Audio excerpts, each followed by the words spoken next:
Today, I want to talk to you about different types of artificial lighting. Now, artificial lighting comes in different ways and different forms. If you look behind me, I have three different types of lighting. I have accent lighting, my diffuse lighting, as well as my monitor lighting. All these things are types of lighting you can add to your scene in order to make it a little bit more interesting and provide you some contrast and some variety in your scene.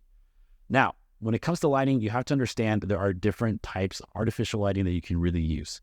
The number one type of artificial lighting that I see a ton of people buy when they have no idea what they're doing is buying a ring light. The reason why ring lights are very, very user-friendly is because you're able to place a camera right in the middle of it and have the light just beam in your face. Most people think the light is directly on your face, and that is perfect lighting.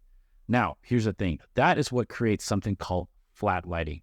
Flat lighting is, in all intents and purposes, not the most professional look and doesn't create the most cinematic contrast that exists. For example, flat lighting would be me moving this light I have over here right in front of me, so that way not even this side of my face is dark, or putting another light on this side, so that way I'm evenly lit. Having things evenly lit are great for interviews for 60 minutes or news articles or whatever it is where you want your subject completely seen. But it's not great if you really want to go for a nice cinematic, high quality action shot.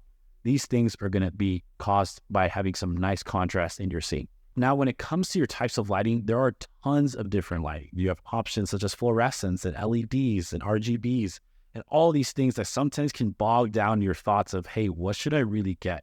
Well, I'm going to talk to you real quick about types of lighting that you should avoid.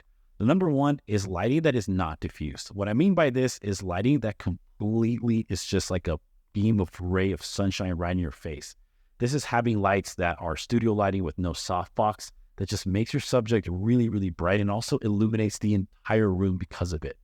Now, in order to get diffused lighting, you want to look for a couple things. One, you don't want to see bulbs in your lighting. If you see a lot of different little bulbs inside, that means your light is not diffused enough. Secondly, you want to look for things that give you a nice soft look. Think about draping a cloth over a light and seeing how soft that light kind of glows around and gives that look. That's kind of what you're looking for.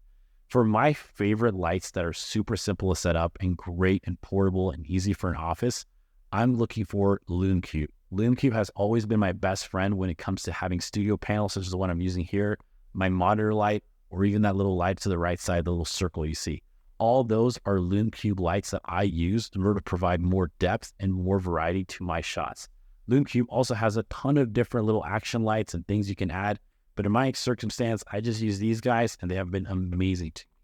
The next thing you want to look for is lighting that doesn't distort your eyes. I know this sounds weird, but going back to that ring light reference, a ring light gives you rings in your eyes because your eyes are reflecting the light that comes at it. For example, if I were to have one right now, you'd see these circles pop in my eyes. And that is really highly associated with, obviously, a ring light. So these are things that we want to avoid. So that way you look as natural as possible when presenting and don't look like you have like demon eyes because they're all circled from the ring light. Next, I personally look for lights that are extremely portable when it comes to shooting videos or interviews I want to do. Now, there are very specific lights that do a very good job at certain things. For example, you can go very expensive and get some aperture lighting or some Profoto lighting. Profoto? Yeah. You can go very expensive and get something like Aperture brand, which provides an amazing output of light, which is awesome, but it's going to be all to nothing if you don't invest in something called soft boxes. Now, what I'm talking about is very different than these LED lights. As you can tell, my monitor or that little circle light of the light I'm using here, these are already small lights that are being diffused naturally, so I don't need to attach something to them. But a soft box is essentially this guy right here, which you add to this guy right here, and it creates a soft diffused lighting. There's a ton of different types of soft boxes you can use that do different things to different types of light. We'll break that down more in depth when we talk about the studio lighting you should buy. But those essentially are your types of artificial lighting. Now, I didn't really brush on RGB or accent lights. Essentially, that's any single light that is not your main source and it's just providing some accents. That's the blue light back here. That's my computer. That's a little tiny guy I have that I use when I pull them out, and it's just little light you can place anywhere. Those are all accent lights. It can be a lamp far behind you. It can be a TV that's playing, which I don't really recommend, way in the background. Those things are all accent lighting that aren't providing any sort of light for your scene to light it, but essentially are giving you that mood and the style that you're looking for.